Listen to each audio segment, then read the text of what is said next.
And we're back. Hi, everyone. Russell's actually got his copy of the Necronomicon. Oh, no, Slaves to Darkness. He's found the banner for the word bearers. Here we go. There's the lovely banner for the word bearers that we were discussing. Not to mention Night Lords and World Eaters and someone else. Emperor's Children knows it. Yeah. Black Legion as well. There we go. Legion. Lovely bit of Slaves to Darkness goodness there for everyone. Oh, lovely. There you go, a little treat for everyone. Print that out now and print it on your own walls. So we're halfway through here. Here we go. It's a big one. Top hobby tips. Top hobby tips. I've got 2 tips, but one of them I think you ask about motivational tips as well, don't you? So my top hobby tip is make sure you play with people you like. So that's just sensible. I mean, yeah, you always guarantee that because you go to tournaments every so often. Yeah, I mean, I've been really quite lucky that I think one of the first people I was before I even played at Hate, I was playing 40k with Ian, and I played in a tournament down at Canterbury and played against Gary as well. And then there's people like Tom and Rick who've been on the Hate cast already. And then the other one that I thought that was really good was when Toby moved down and set up Hate Stings. And I met a couple of guys down there like Nick Ingemels and Chris, whose surname I forget as well. It's really nice sort of going and meeting some people in other places that are good to play against as well. And they're 2 that I remember from down there. And then with the AOS, I've played against Jack and Martin a bit, and because they don't play any 40k, so Jack and Martin. That's the other tip. Play other games. Hello, guys. Play other games, because if you just play the same games all the time, then you don't meet some of the people at the club. Because I don't play Infinity, for example. See me running around the place. I try and say hello to everyone. Yeah. There was a time because I don't play Infinity, for example. I don't play against those lot. But there's other games they do play. So if I don't want to play a particular game, and much as Infinity looks like a fun game, I just don't admire the models. It means that by playing AOS, for example, I played against Martin and got to know him a little bit better and all that sort of thing. So that's good. Yeah, definitely. That's my hobby tip. Play with people you like, but play other games as well to meet new people that you might like. Yeah, because I'm what they call an early adopter. Right. You want the new toy every time. Well, I like to look for interesting rule sets. Yeah. I buy them. I don't, and then I find someone else who's also interested, and I get them to learn it. You've just reminded me of something, and I think I haven't seen him mentioned, but it reminds me of someone I was thinking earlier I wanted to mention. So I was an early adopter for Afterlife from Anvil Industry. Yes. And the person at the club that I landed up probably playing the most of that with was James Flowers. Yeah. Who, obviously he gets a lot of, thought in people's minds after he sadly passed away. But he was a fantastic opponent. And so when I'm talking about like play against people that you enjoy playing against, I don't think I ever beat him in a game, but I enjoyed every single game I played against him. And he would play the game, and he would play it within the... Like some people play the game and win by working outside of the rules and exploiting the rules, but he would play within the way the rules were intended and still win through strategy and tactics. And that was what made it fun to lose against him. Because you didn't feel as if you'd been exploited into a defeat. You felt as if you'd been beaten. You felt as if your army had been beaten by his army, rather than feeling as if he'd found a rules loophole to exploit and beat you. Yeah. So, he was a great guy. And he had constant enthusiasm for whatever you were doing. Yeah. Hey, James, I'm doing this. He'd be like, well, that sounds amazing. Yeah. So I wish I was enthusiastic about this project as you are for me doing the project. It's a great guy. I really miss him a lot, actually. I think, when I think about Hate, I think he's one of the things I used to like most about the club. And not him, but people like him. And I think it's such a shame that he's not around anymore to... just be that sort of welcoming voice. In spirit, I like to think. Obviously, we do have our Flowers Award. I don't know what will happen this year with it, if we're going to have the infamous, never-ending Christmas raffle. I think we should find a way to make that a bit quicker. I think it needs to be like bulk items for some of the things in there towards the end. Might have to have mystery boxes. Yeah, exactly. You pick a mystery box 1, 2, 3, or 4. Yeah, the last. Many people everyone gets something. You bring along 5 random things for the raffle. Yeah, with 5 other different random things. I know. But there's always. But you know what's impressive? There's always people generous enough to like chuck in a Land Raider, or a starter battle set, or a terrain piece and stuff like that. It's like, God, cheers. And I try and put in something, but it's never going to be on the scale of a Land Raider, if you're happy to chuck 30 quid at a charity, then... Yeah, I buy a lot of tickets every year. I do that.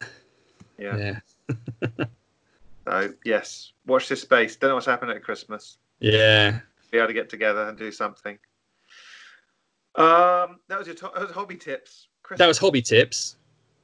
Best hobby tool. Okay, I'm going to do a countdown. So I'm number 5. Number 5 is my Dremel. Number 4 is Biostrip.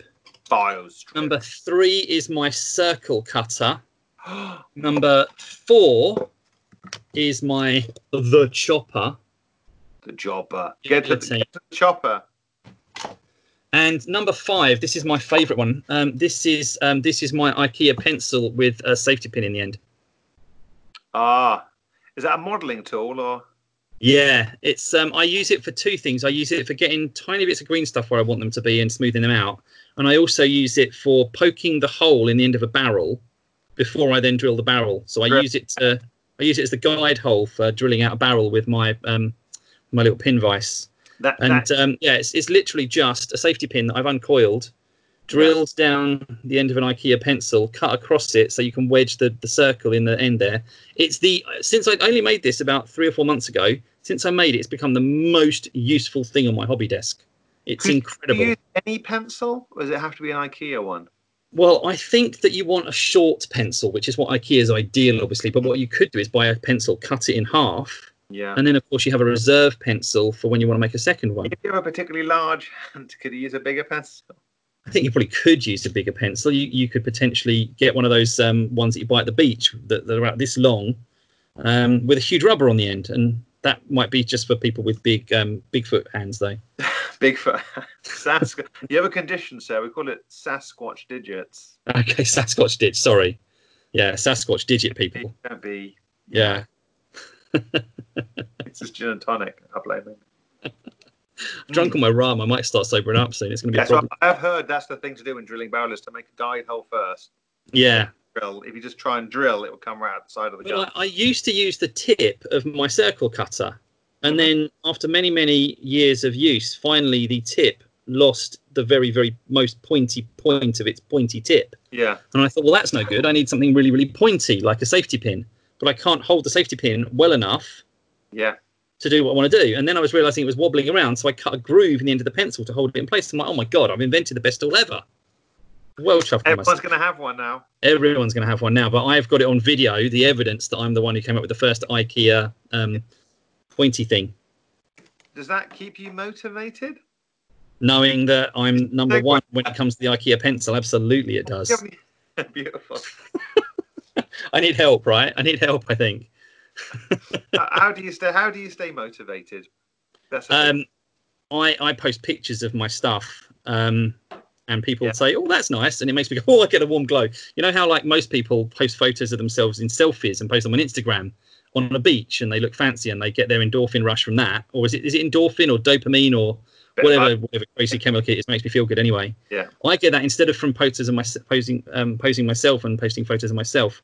I post photos of my models on Daka, which once again is actually something inspired by Ian, who I've mentioned a few times, and a non-hate member called Git Splitter, who's posted about 350 pages of orcs mostly, and Mantis Warriors rather. But yeah, no, I really like the community that comes from posting pictures of things in Facebook groups and especially Daka. Just love having that record of my stuff. Pictures of whenever I paint something, I'll stick it up on the Facebook page. And there's a hate page, and I guess I should put them there, but I think more people can see it if I put it on the main group. Yeah, I think it's partly actually having other people see it, but it's partly as well with the blog, which is why I prefer the blog. Something like the permanent record of it. And just it sort of builds that sort of sense of community, and it's like like Daka. There's parts of that which are utterly toxic, and there's parts of it which are so argumentative you wouldn't want to go near it. But the painting and modelling section of Daka isn't. Sorry. On the internet, there's toxic parts where people. I know it's hard to believe. I mean, I know that like most places are actually quite warm and welcoming on the internet, but Daka, believe it or not, does have a section which can be quite unpleasant. But. No, honestly, the painting and modelling pages are just an incredibly supportive community of people who just encourage each other and tell each other well done. It's brilliant there. And the other thing is that I think a few people have mentioned as well is having like a slow grow campaign. So you know, whether it be Bad Ab or whether it be the Ascension that Toby organised between us and Hastings. I mean, my Elder Army, the reason I have a 2,000 point painted Elder Army that's actually a coherent army instead of lots of separate bits is specifically that he organised 40k Ascension, and it was, you know, it's the reason I'm going to have one for my Night Haunts for AOS as well. One day, my plan is to plan an army and then go and buy the models. Because what normally happens is I go, I fancy doing some of this, and I'll go on eBay and buy some random bits, and then I'll get it. I'll be like, well, I've got a load of nonsense. I just thought of something else as well that's a good motivator, is putting stuff on a spreadsheet and ticking things off in green every single time I get something done. I can gradually, the bar goes through, and I draw it out on Excel and I color code it all. And when it's like, you know, there's a column for the has it been based, and a column for undercoat and base coat and washes and highlights and details. And each time I get a step further, I get to make the bar go green further along the bar. It's brilliant. I have a paper-based system. It's the Ovel system, which then assembled, undercoated, painted, and then F's for flocked or finished. Okay. Call it. Yeah. Ovel.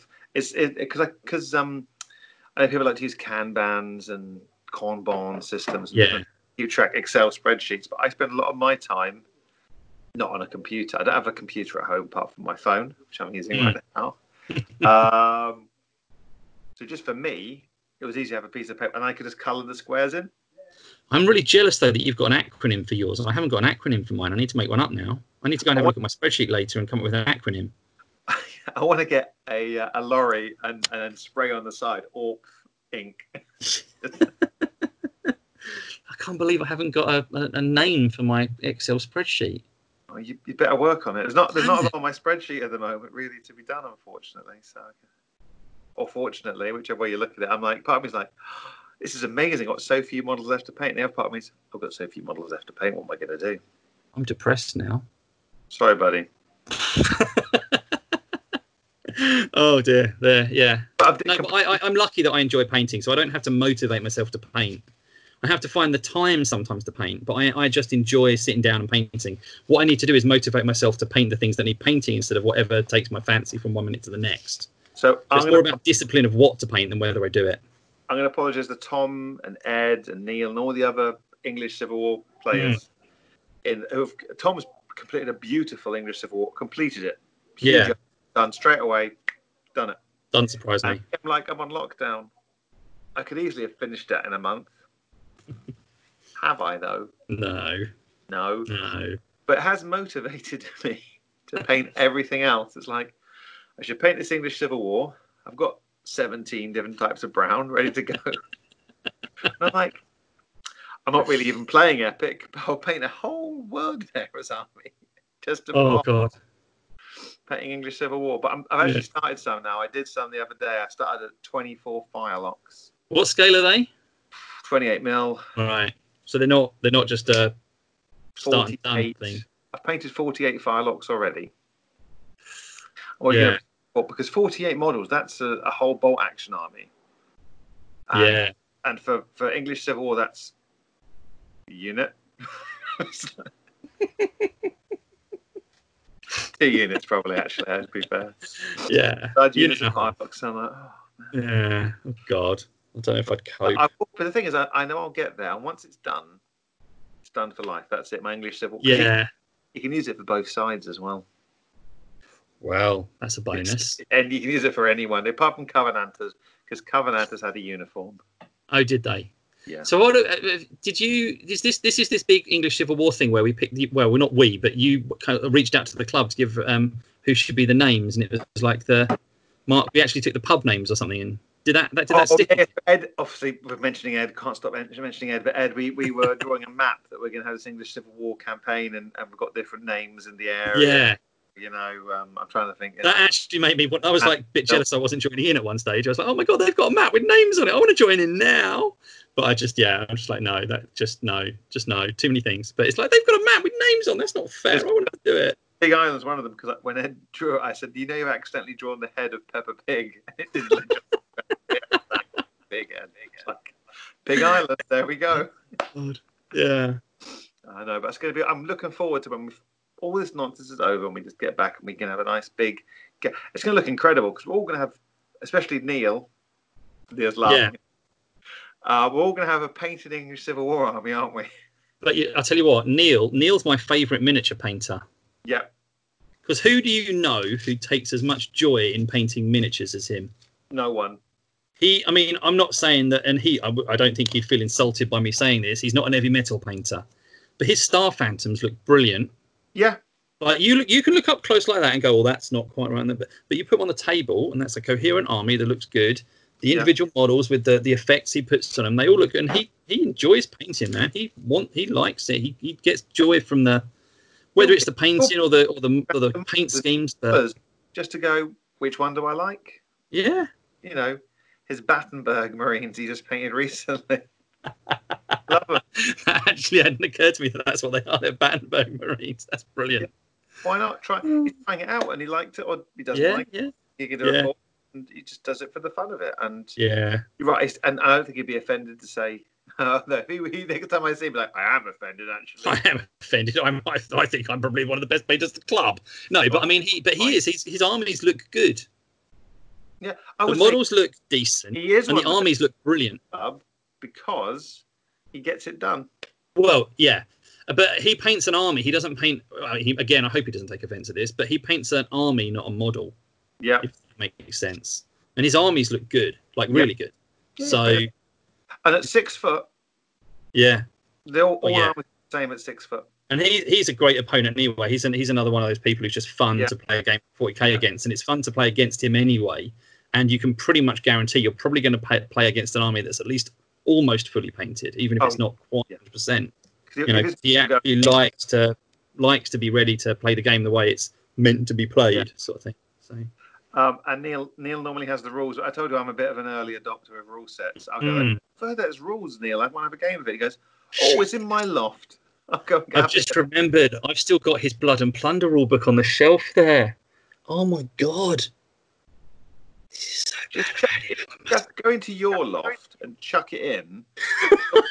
Join together to accommodate all of Neil's. Use his book to create a wormhole between our lofts, and that could probably work. Actually, that's a terrifying thing. When I get to the bottom of my piles, I'm actually going to find I'm in Neil's loft. The gateway through more, I want to sit down now and write short stories about like people going to Neil's loft and find themselves in the magical realm of Narnia and stuff like that. Oh, brilliant! Equivalent of Narnia. It's made of original Astronomicon books. Oh dear. Right, we've got to keep us on track. Sorry. Whatever. That's motivational tips. Be Neil.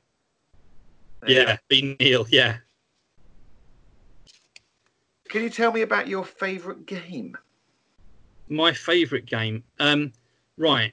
Historically, I mentioned the old Epic, which I liked a lot. But the two things I would say, I've played a huge amount of D&D recently through lockdown, which I never used to find time for really when the club was actually opening, because my Wednesday nights I was there. Whereas now I'm playing a lot on Roll20 and Google Hangouts, which I've enjoyed a huge amount. Got back into that sort of creative mindset of I'm DMing one campaign and creating a world for that, and I'm creating characters in another campaign. We're just starting a restart of that, and just come up with my Tabaxi swashbuckler, who's literally a walking armory of each type of sword, 2 of each type of sword, 4 daggers, couple of hand crossbows, etc., etc., etc. Just so that any time that someone tries to make any smart comments about him being a fairy meow type character, he gets to shoot them or slice them in half, and so that people learn not to go meow at him and instead learn to go, oh crap, he's coming, run away. So that'll be fun. But the other game that I actually really want to mention that is sadly underappreciated, I think, is one that I mentioned, which is Afterlife. Yeah. And I know that I'm friends with Joel, who is the creative director at Anvil Industries. And I know Chaz and a bit there, and their main manufacturing guy Adam and John used to work there. He knows some of them as well. I just think the best system I've played for skirmish level games is Afterlife. I just think I've never played any Infinity, which is a bit of a smaller scale, but I've played a lot of sort of Necromunda and Kill Team, and I've played 40k. And I would say that Afterlife, at that sort of, if it was 40k, it'd be about 500 points, let's say. Yeah. But at that scale, I think it's the best system I've played in terms of actual strategy and tactics and just interaction between units and agency at all times instead of just in your own turn and all that sort of thing. And I haven't played it for a long time actually, but during lockdown I've been thinking again I really want to play it some more at the club again. No, I meant you were evangelizing for Afterlife. Yeah. For Half-Life. Cut that bit. Should we start a bit? You were evangelizing for. Start that bit again. You can edit that bit. You're evangelizing. No, I mean, it's a really good game. It's the best unit level game I've played. I would say in 28 mil scale. Absolutely brilliant. Yeah. Yeah. And the miniatures for that game are fantastic as well. I think it's the best things that the company's done. Anvil does some really beautiful. Yeah, their regiment stuff is good as well, but I love the Afterlife stuff. Yeah. So if anyone wants to have a game with you... yeah, absolutely. Just say, hey, do you want to play some Afterlife? And I'll say, yes. And I'll bring 2 armies because I've got a Unity army and a Republic army. And we can play a game, definitely. Yeah. Well, maybe we can organise something post-lockdown. You can and show people how to play if they're interested in... I'm sure they can contact you through Facebook if you put a post on that when this goes up. Definitely. Yeah. I just want to say as well. You mentioned playing a lot of D&D, and did you say you run the games yourself as well? So I've been DMing for a bunch of my old friends that I used to play with years ago, who are now scattered all over London. Plus a couple of one of them's got a couple of mates who joined in as well. Yeah. And so set that in my own world that I want to write a book in eventually one day. But just it's that sort of, instead of creating a character, I'm trying to create a world. And it's real. I sort of thought I knew most of what I needed to know. And they keep going around bloody trying to adventure in it and making me realise, oh crap, I need to make a load more stuff for this bit now. I want to thank you to all this is at you guys. Thank you to all the games masters running all the role-playing games out there, because it's really hard. And you think when you're playing the game, you're like, I could run this. And then you start running it and you're like, what's in the cabin that you didn't know they were going to go? And you're like, there's some stuff. What's in the box? Stuff. Oh, what's in the box? Why are you asking him? Yeah. Like, why are you going to the guard barracks now? You're not meant to go there for weeks. You're meant to go and investigate the dragon, god damn it. Yeah. So, well done to all of you for putting up with that. Some have been doing it for years. It is fun. But you need to be... I think you know what? I think learning to improvise as a teacher has helped me to improvise as a DM a lot as well. Yeah. Because you have to just be able to make up loads of crap on the fly. And sometimes you have to admit sometimes as well, I'll get back to you on that. Just have to admit it sometimes and say, yeah, no, I can't make that up in 3 seconds. Ask me again via WhatsApp during the week. For reason. Yeah. It's hard. But yeah. So well done. Well done to all of you. I've done a little bit myself, and I'm always like, yeah, I could do this. And I start running it. I'm like, this is so much harder than I remember. But you know what? I think for a lot of DMs, I think most DMs do a better job than they think they're doing as well. Because I worry and I hope, because I see a lot of DMs worrying whether they're doing a good or a bad job. And generally they're doing a good job. And I hope that, I'm worrying and I'm hoping that I'm worrying unnecessarily as well afterwards. Yeah, you can't play in your own game because you get to see behind the curtain, don't you? You get to see... What I would expect. Yeah. So, yeah, it's good fun, but it's harder work to be the DM. It is hard work. But it's more rewarding in a way as well, because you kind of feel like you've got more ownership in a way, especially if it's your own campaign world. So I've got one that I was running that I need to finish. Yeah. But in D&D, is it, or something else? It was my own sister. I wrote my own sister. Right. Oh, wow. Everything. Crazy, man.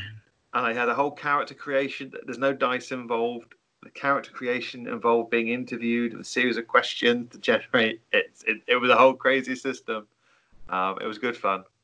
Sure on that, man. Ed can tell you all about it below if he feels like it. Yeah.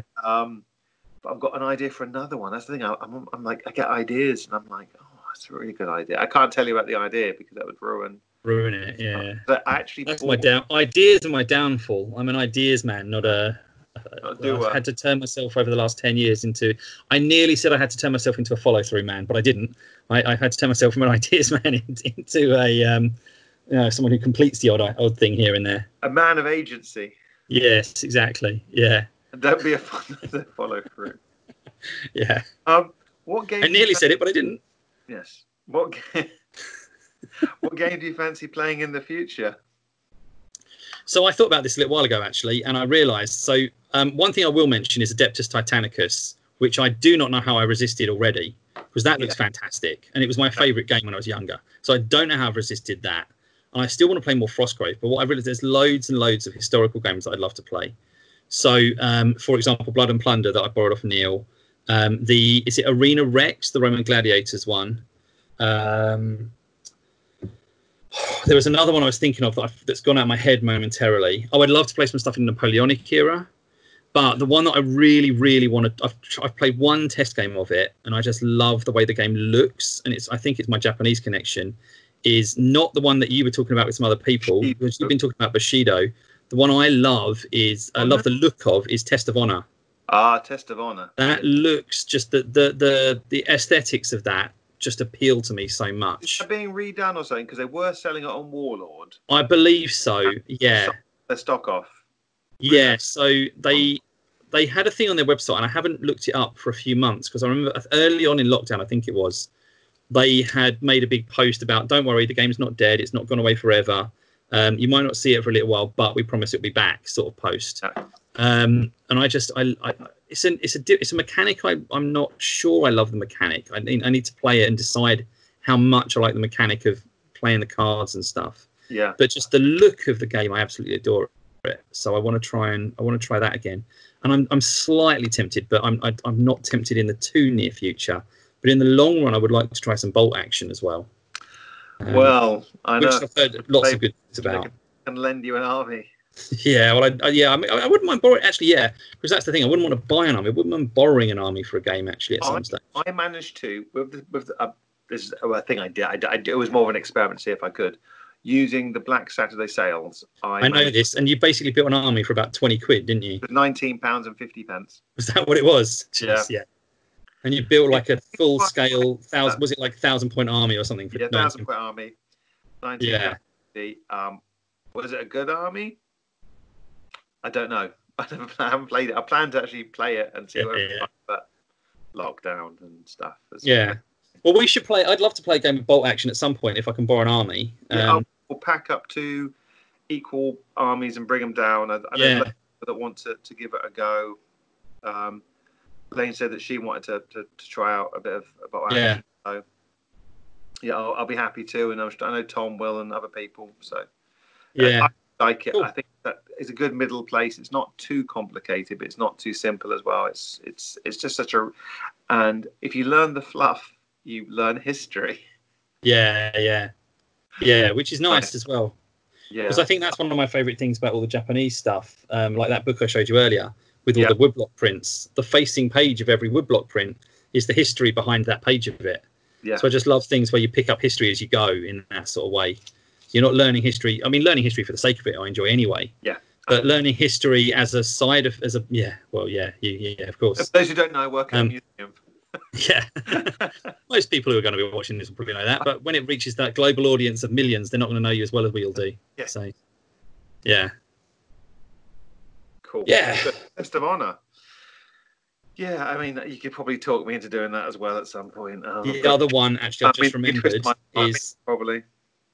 I just remembered another one. Can I say one more? The other one I resisted buying was Strontium Dog, which is also Warlord Games. Oh, yeah, there's Judge Dredd. So cool. Yeah, it's good. Yeah. Love Johnny Alpha and Wolf Sternhammer, all that stuff is so good. I never read Strontium Dog. I knew it was cool, but I never read it. Oh, I should lend you some of them because I've got a lot of the old... they're in my parents' loft somewhere. Never mind. But Strontium Dog was one of the best things out of 2000 AD, honestly. It's brilliant. Yeah. What was I going to say? And of course, the second edition of Frostgrave coming from Joe shortly. Yeah, I never played enough Frostgrave, so I'm looking forward to having an incentive to get back into that again, because I loved Frostgrave when it came out, and I just never played it enough. It's so good. It's very easy to collect a little warband. Yeah, I've got about 8 warbands tucked away in bags, ready to paint in the individual little warbands, ready to go. Just they never quite reach the top of the painting pile. But I hopefully will use all those skeletons I showed you earlier. Hopefully they'll be a good little, little bunch of units for using for that game potentially, if I can.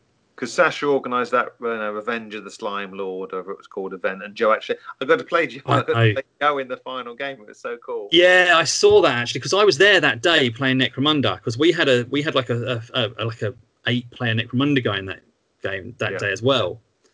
And it was like, oh, and I kind of wanted to do the Frostgrave thing, but I'd been involved in the Necromunda thing so much more, and it's like, I was like, oh, I'm just gonna look like I'm jumping on a bandwagon to meet Joe, but he seems like a really nice guy actually as well, because I've seen videos of him in the past as well, and I've briefly seen him, I think it was at Salute if I remember rightly, and sort of saw him chatting to other guys. He just seemed like a nice guy, just an ordinary guy. Yeah. Good thing about playing with him was that he just knew the rules off by heart, so he'd just tell me, what's that going to do?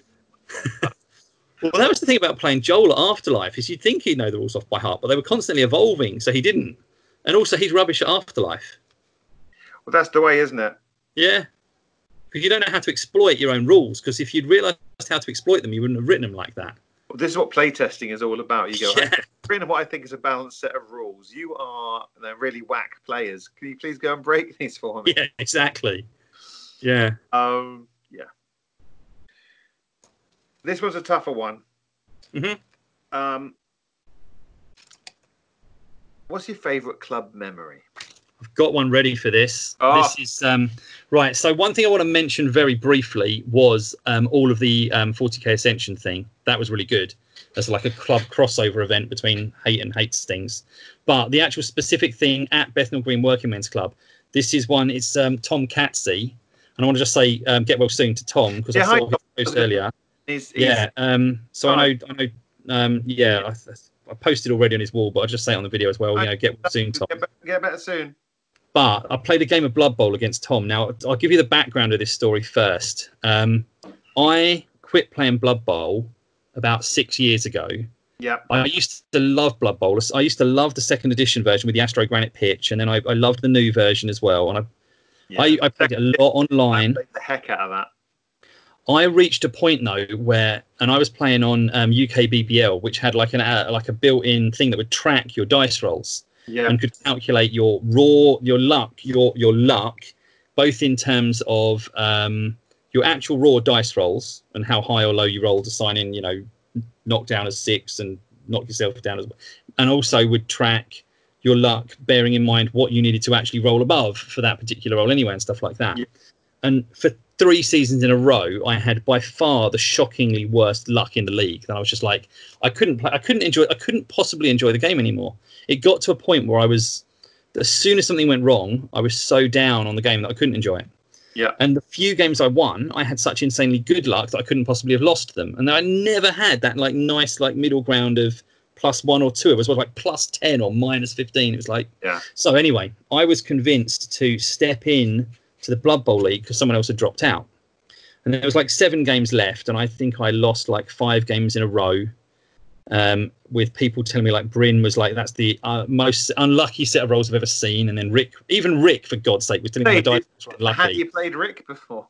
And this is the thing, right? I played Rick, and it's like, you've got to do all right. And even against Rick, I had shocking dice rolls. Was it James The only person I had decent dice rolls against was James Chapman. And of course, he beat me 4-1 anyway, despite the fact I had decent dice rolls. Yeah. But I played Tom, and I think it was either the last or second to last game of the season.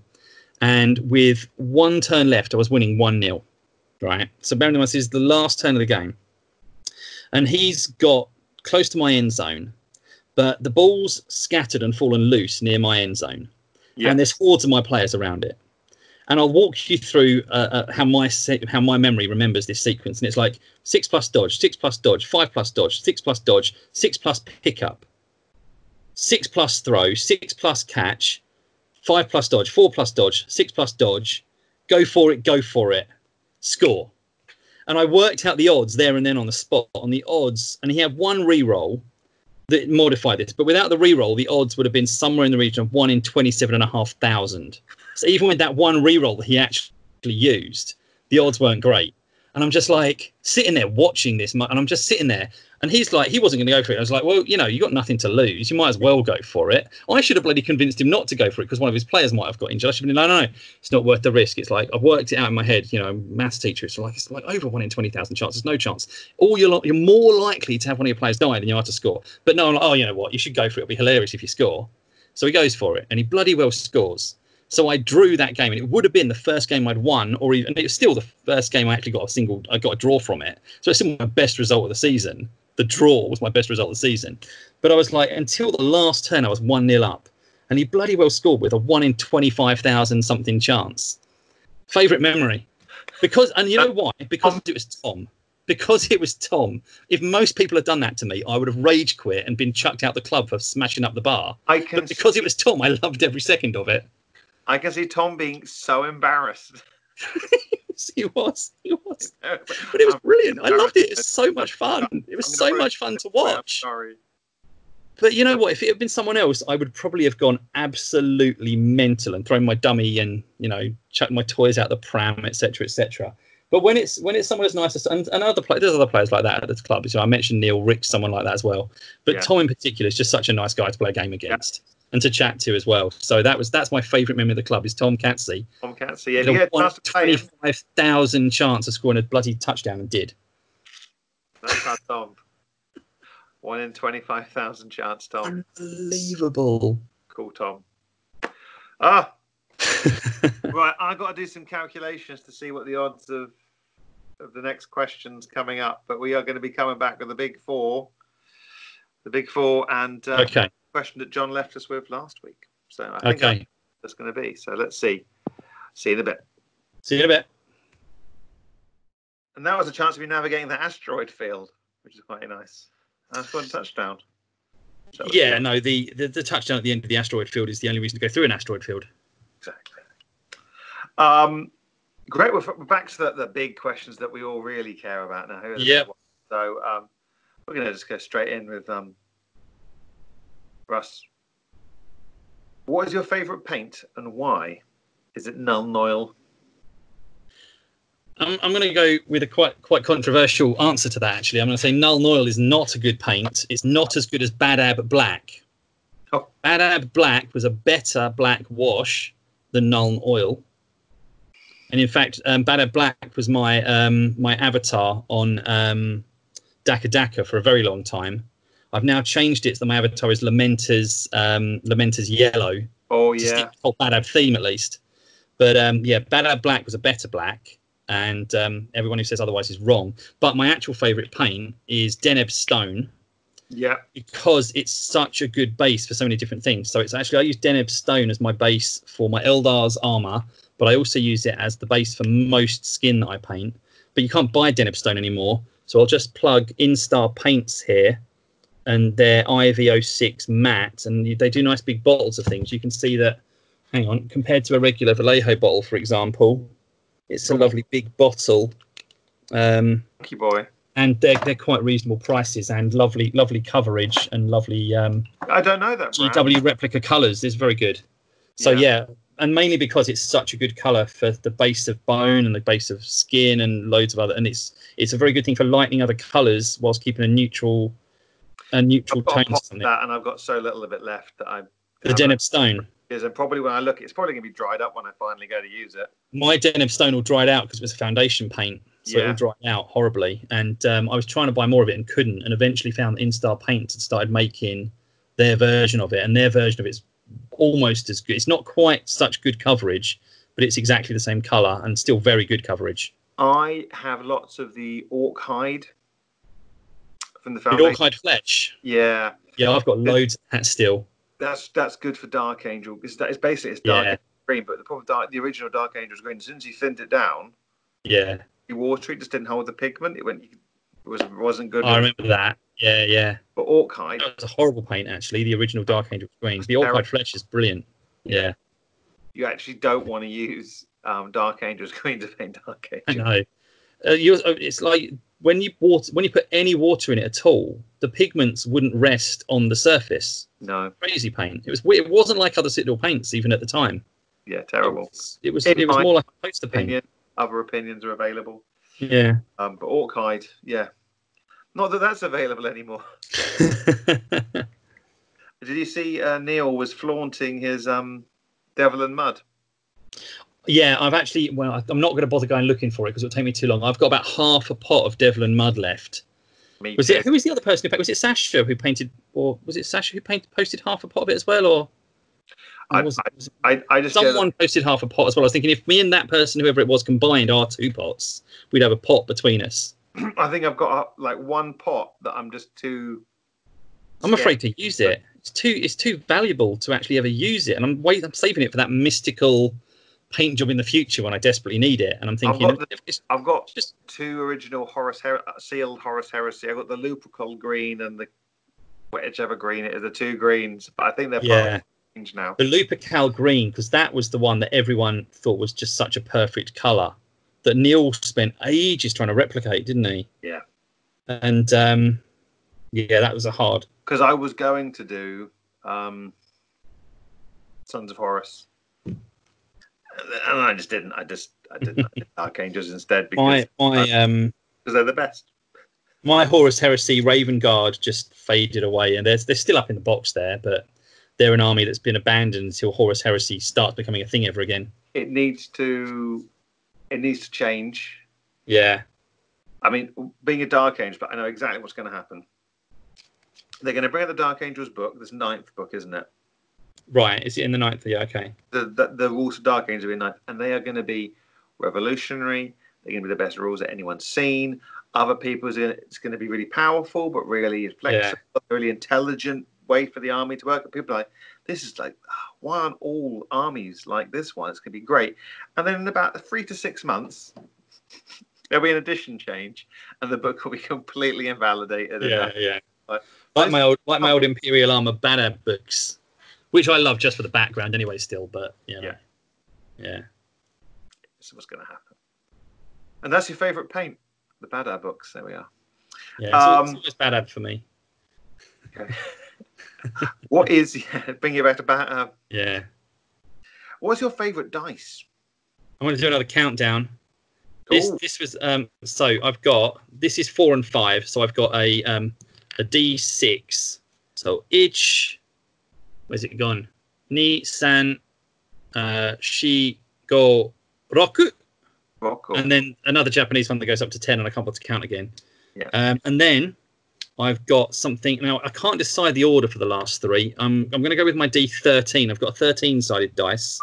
It was a gift recently because I had such bad luck in our D&D campaign that someone gave me a 13-sided dice because I couldn't possibly roll worse on a 13-sided dice than a 20-sided dice because I never rolled above 13 anyway.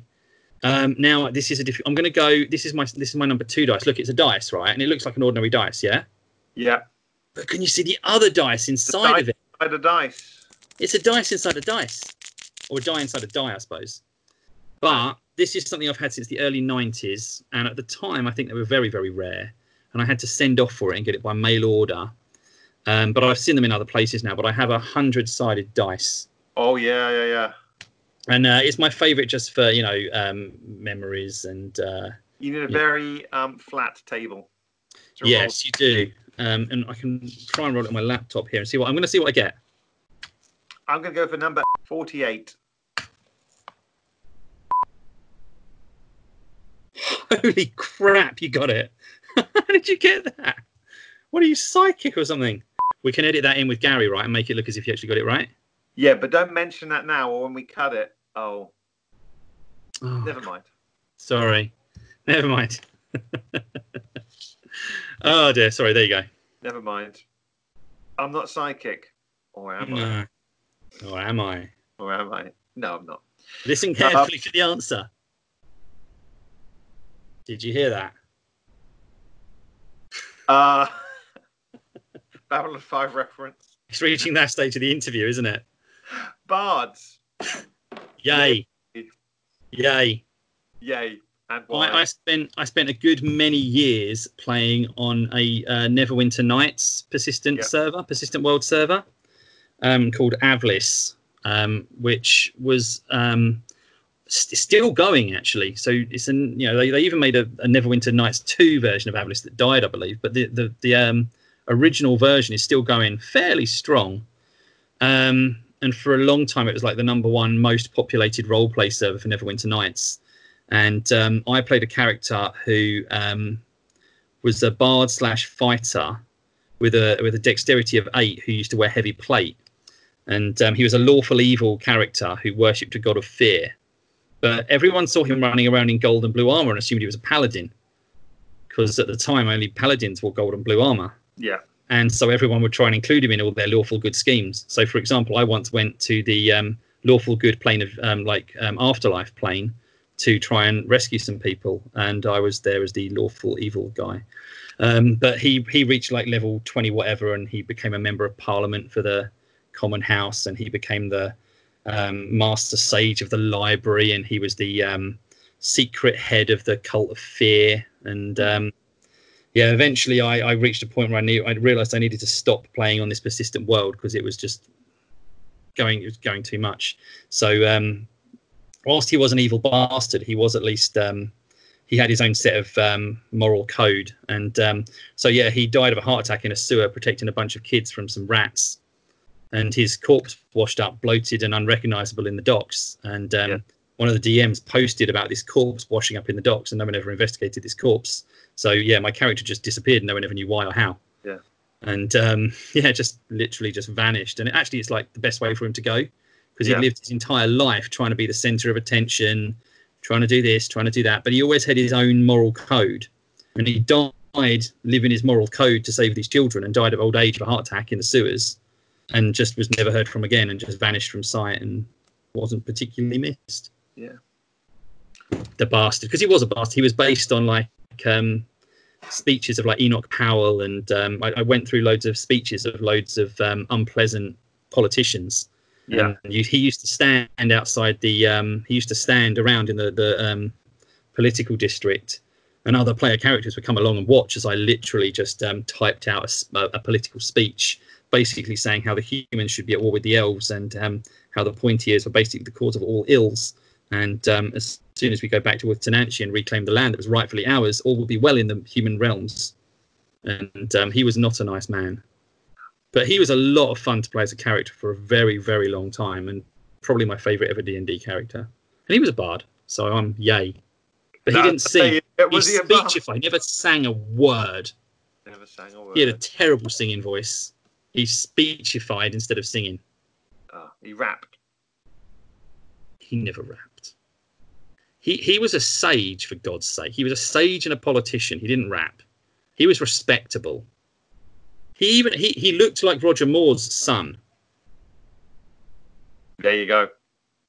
That's how respectable he was. Very respectable. So respectable. Russell. Yeah. Mimics. One word. Not going to explain it. Gazebo. I think that's all that needs to. I think it explains itself, doesn't it? Really? I think so. I think it does. Gazebo. Well, that's the last of our set questions. But we had one question from John last week, which was, "What's your favourite comic strip, and why is it in 2000 AD?" I'm going to go off record and then come back on record. So actually, I'm going to mention two things which aren't in 2000 AD: Lone Wolf and Cub. Long-running Japanese one from many years ago. Yeah, that's very good. Which I'm now rereading for about the 5th time. Akira, the original manga rather than the film. The film's okay, but I prefer the manga, which I own all 6 editions in both English and Japanese. And I used to sit there and turn the pages simultaneously, try and read it in Japanese and flip to the English when I couldn't figure it out. Yeah. But coming back to 2000 AD, because 2000 AD is absolutely fantastic. Strontium Dog, I think... in fact, sorry, my second favourite, I'm going to go for Halo Jones and mention Halo Jones as my joint favourite story. But my joint favourite story along with Halo Jones and favourite ever moment in comic history is Johnny Alpha and Strontium Dog. And for people who know the strip, I'm not going to be giving much away when I say that his partner was Wolf Sternhammer, who was brutally murdered by Max Bubba. And there's an amazing panel towards the end of a story. So Johnny Alpha, they think he's dead and he survives, and he goes on this horrible long arc of trying to hunt down Max Bubba. So one by one, he kills Max Bubba's like compadre, his gang. Yeah. And eventually he finds Max Bubba and he shoots Max Bubba and says, right, okay. And he leaves. And Max Bubba wakes up in the hospital and he's like, oh my God, Johnny Alpha made a mistake. I'm still alive. This is fantastic. I can't believe he's let me live, because he'd been convinced he was dead soon. And he walks out of the hospital and Johnny Alpha's there waiting for him. And he's like, why are you doing this to me? And Johnny Alpha just turns around and goes, because I hate you. And then shoots him dead. And that's like that moment where it's just like this whole sequence of Johnny Alpha like remembering how he met Wolf and hunting down Wolf's killers, and just that moment at the end, why are you doing this to me? Because I hate you. And the story's rage. A lot of people have read it, I'm sure. And I actually think it was a huge mistake for them to have him resurrected after the Final Solution as well, which was another amazing strip that Carlos Esquerra, who sadly passed away as well, actually, he wouldn't draw it. He said, no, we can't kill Johnny Alpha. So they got Colin McNeil and I forget the name of the artist. It's a very idiosyncratic style. It's crazy art, but it's fantastic art. Mm-hmm. And Johnny Alpha was killed. And I still maintain that it was a mistake to have him resurrected. I think it's American comics and everything that's wrong with them. When a character dies, they should stay dead. Yeah. Like Nikolai Dante had that character arc and he reached the end of it and he's dead. And I think, characters who die for the right reasons should stay dead. Someone and I think it weakens the character. The only people ever going to stay dead are Batman's parents. Yeah, that's probably true. I don't think they're still dead. Yeah. But 2080, no, I think 2080 is amazing. I still get it delivered to my front door every week. In fact, I don't know if I got one to hand. I was reading. Oh, it's on the bed in the bedroom where I was reading it earlier this afternoon. My latest one that arrived. I think I remember people like Nemesis the Warlock, Purity Brown with her, and actually the other one that I didn't mention, ABC Warriors. Was good. Oh, I lost you then for a sec. You broke up. I said Sam Slade Robot Hunter. He was all right. I never loved him as much, but I tell you what, ABC Warriors. Yeah. The Black Hole, drawn by Simon Bisley. Now, Simon Bisley's famous for his Slain painted artwork. And don't get me wrong, like his painted artwork in Slain is amazing. Like, I feel sorry for Glenn Fabry, who's an amazing colour artist who did amazing work on Slain. And all Glenn Fabry ever gets is compared to Simon Bisley, who makes him look not as good, which I think is so unfair on someone as amazing as Glenn Fabry. But Simon Bisley, my favourite work of his was actually his black and white work on ABC Warriors with Deadlock and Hammerstein and all that. Yeah, just amazing work. And he couldn't even get it drawn quick enough. They had to share it with another artist with him. But I think Joe Pineapples is probably my favourite comic character. Yeah. Joe Pineapples is just he's just too cool, He's the coolest no exceptions. He is the coolest character in comics ever. And he's just absolutely brilliant. So yeah, I'd say that's probably a tie there actually. God, there's those three. It's got to be those three: ABC Warriors, Halo Jones, and Strontium Dog. Yeah, lovely. Oh God, I'm exhausted. I know, but there's one last thing. Yeah. You answered all our questions so far, but of course, traditionally, I need to have a question from you to ask the next guest we have on. Yes. Now, okay. So my question, it's going to be depending on who it is answering it. They might choose to answer a different version of it. So I want someone to tell me about their favourite creation is the overall. So the options are they might tell me about their favourite conversion. They might tell me about their favourite character they've created for a story, or their favourite character they've created for role-playing games, or it might be their favourite army that they've built for playing 40k. But their favourite hobby-related creation, whether it be role-playing or tabletop, the thing they've created that they're happiest with, most proud of, have the soft spot for in their heart. That sounds good. Cool. I'm hearing that answer. I am too. Do you know who's next or not? Or are you allowed to announce it in this forum? I haven't asked them yet if they're available. That's how it works. So it's always slightly random and like who's available. Who's on but I'll be reaching out to him. Him, is it? Okay. Narrows it down. That narrows it down. That rules out about, what, 3 people, maybe? You know what you need to do? You need to do a hate cast with Mags. Well, I mean, that's the dream. Mags. So I'm going to ask the questions now, and you can pretend to be Mags for a second. We probably cut this bit, but let's do it anyway. So, Mags, if someone were to come down to the club on a typical gaming night, what would they be likely to find you doing? Pulling pints and doing all the work. What does gaming mean to you, Mags? Oh, so I don't know. How can I possibly spontaneously? How can I embody the pure soul that is Mags? Can we please get Mags interviewed on this and just see how much she's just like, what the fuck are you talking about? I have no idea. She's too busy doing Mags stuff. All nonsense. It'd be brilliant though, wouldn't it? I'd watch that definitely.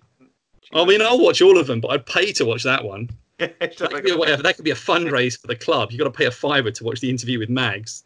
That'd be brilliant. That probably would raise a lot of money, I'll be honest. Yeah, fantastic.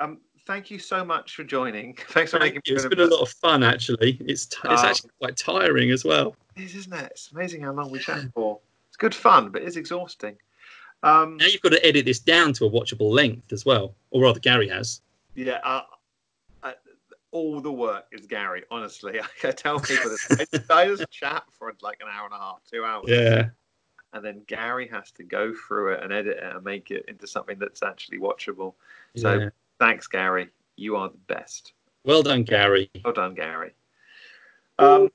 Gary, ask him, not William Keenan. Gary William Keenan, he's rubbish. Gary, ask him. He's the good one. I'm sure they're all lovely. Yes. Is there anything that we haven't talked about that you wanted to talk about or wanted to mention while we're here? There is one thing I wanted to mention, actually, because I'm never going to get interviewed on Voxcast or Stormcast. I'm never going to get introduced by Wade on there. And the thing that he always asks people is, how did you get into the hobby? Yeah. And every single person, almost without exception, answers Hero Quest or Space Crusade. And I never played either of those games ever. And I just want to say that I think the reason they should have me on Voxcast or Stormcast, which obviously is not as good as Hatecast, but it does reach a wider audience. It does. I mean, okay, eventually, a selected elite audience. That is true. We have a better audience, but it's not as widely spread. But they always say, what did you get started with the hobby? And I just want to be able to go on that and say, well, actually, Wade, I got started through Blood Bowl. Deal with that. That's messed up your interview already, hasn't it, Wade? Eh? How are you going to cope with that? Because now you can't ask me about Hero Quest. Well, you can, because I played Advanced Hero Quest. But ask me about Blood Bowl, eh? Especially that Astro Granite pitch. Yeah. What are you going to do with that, eh? I had that Astro Granite. I played so... I've still got it upstairs in the loft. So much second edition Blood Bowl. I loved that. That I did not play it till I had my first game since I was 17 this year. I would love to play some second edition Blood Bowl actually again. I loved that version of the game. I want to get. Say again. It was the best edition. It was by far the best edition, and actually, I still want to finish painting my Bright Crusaders that I started as an 11-year-old. And remarkably, my Bright Crusaders are not that bad, and I even use some basic weathering techniques on them, which I think is bloody impressive. I am very tempted to go and buy some of the new Blood Bowl models and paint them up as Bright Crusaders, because I remember that was the team. They were like, well, these ones. Yeah. I'm going to be converting mine into Space Marine Scouts though. They were like, this is the team you should play if you're humans, not Reichland Reavers, which would have made more sense. They were like, no, Bright Reavers. And if you look at the paint scheme, what 10-year-old could do that? I know. Well, you know what? I swear to God, actually, I actually kind of want to go in the loft and find mine and take a photo to send it to Gary to get it on this. But I don't think I'm going to manage to get in the loft anytime soon. But I swear to you, my effort there for a 10 or 11 wasn't bad. Yeah, I'm sure they're lovely. If I find it, it's hang on. So it's going to be up there, isn't it? If I find it, or is it going to be up there? One of the two. Probably won't find it anyway. Probably going to be irrelevant. Probably even going to not edit this bit out because it's just wittering now. So we'll just keep it in, and the dedicated fans, and they'll love it. They'll love the discussion of the loft. Yeah. Just for Neil, loft discussion. Yeah, this bit's for Neil. Neil, loft porn. Loftcast. Can we do that? Can we do an episode where it's Neil sitting in his loft, showing us the boxes, just opening a box and showing us inside boxes, like Rage of the Lost Ark, with them wheeling the Ark down the corridor. That's section Alpha Green. You know that there's that bit as well in Pulp Fiction when they open the briefcase and the gold shines out. You can imagine Neil opening boxes in his loft and it's just like, and it's just gold emerging from the box or something. Cap souls. Right. We could talk about Neil's loft literally all night, but we have to get going. So thank you so much again for joining us. Thank you for having me. Thank you if you've stuck all the way through listening to us talk nonsense so this time. Thank you very much for listening in. We'll have another interview soon, but thank you so much, and can't wait to see you all down the club ASAP. We'll see if we can get Mags on the show as well. That's a great idea. Got to. Even for 5 minutes. Cheers. Thanks. Take care. Bye.